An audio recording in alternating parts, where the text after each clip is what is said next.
As an island nation, the sea has always shaped Britain's identity and culture.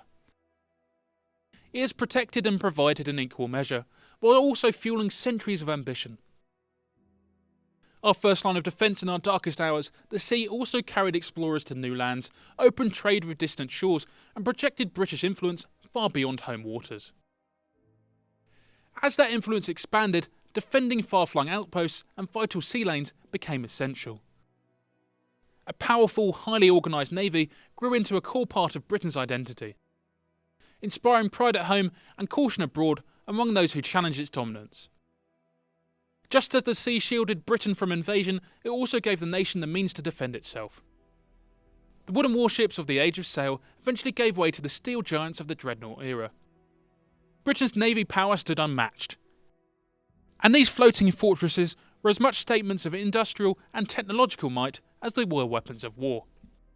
HMS Dreadnought was such a revolutionary design that every battleship before her became known as pre-Dreadnought, and those that followed were simply called Dreadnoughts. Their appearance alone was formidable. Crewed by hundreds, sometimes over 1,000 men, these ships were awe-inspiring. They represented the peak of human engineering and the most powerful fighting machines of their age.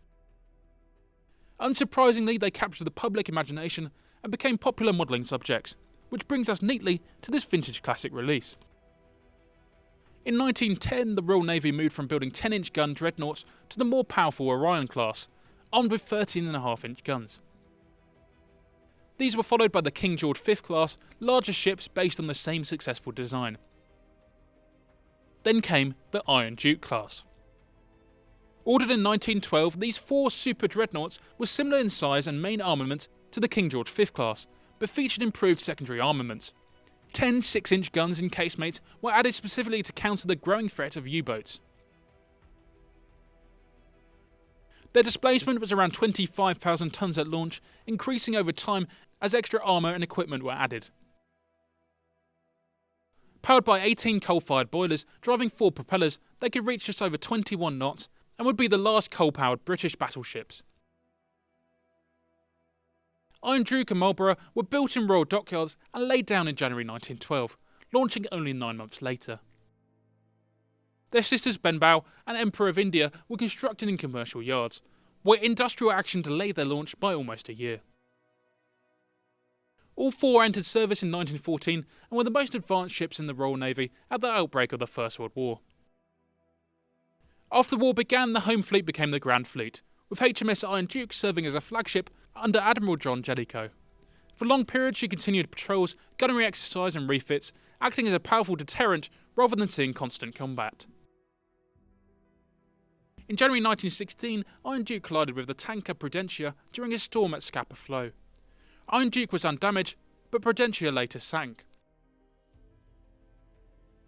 On the 25th of March, Iron Duke sailed with a large force to attack the German Zeppelin base at Tondam. Bad weather prevented an engagement, with heavy seas hampering smaller ships.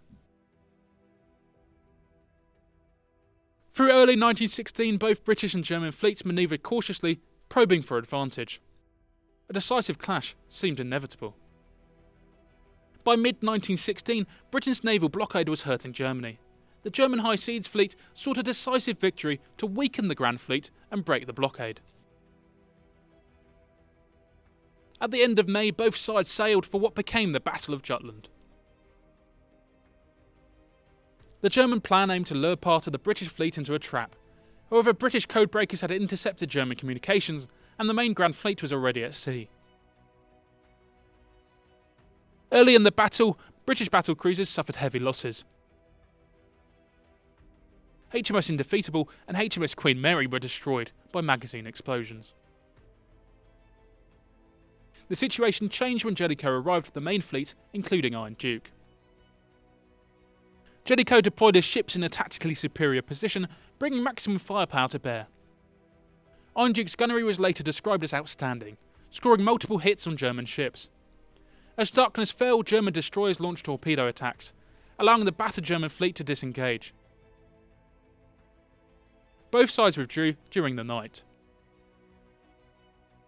Although Britain lost more ships and sailors, Germany failed to achieve the decisive victory it needed. The blockade remained in place. German Admiral Scheer later told the Kaiser that the fleet could not defeat Britain at sea. He advocated unrestricted U-boat warfare instead, a decision that helped draw the United States into the war. Jutland also revealed weaknesses in British ships, particularly magazine protection. Many vessels, including Iron Duke, were later upgraded with additional armour.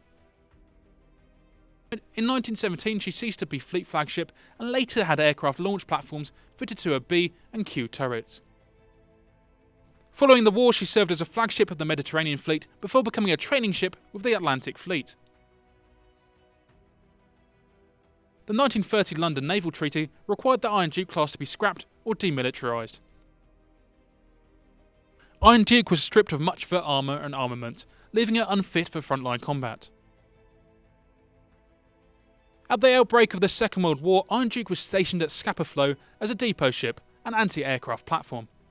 Her remaining heavy guns were removed for use as coastal batteries. She was damaged twice by Luftwaffe air attacks, but repaired both times. At one stage she was repainted to resemble a fully operational battleship in an effort to deceive German reconnaissance. This deception may have influenced Germany's decision during the breakout of the battleship Bismarck in 1941. After the war, Iron Duke was sold for scrap. Refloated from her moorings, she was towed to Glasgow and broken up in 1948. Her ship's bell was preserved and now resides in Winchester Cathedral. These mighty warships once represented the absolute peak of military power, yet their dominance proved short-lived. Aircraft and fast torpedo craft made them increasingly vulnerable. Built at enormous cost, they remain some of the most impressive machines ever created and continue to fascinate historians and modellers alike. Airfix first released their HMS Iron Duke kit tooling in 1970, capturing this Grand Fleet flagship in miniature.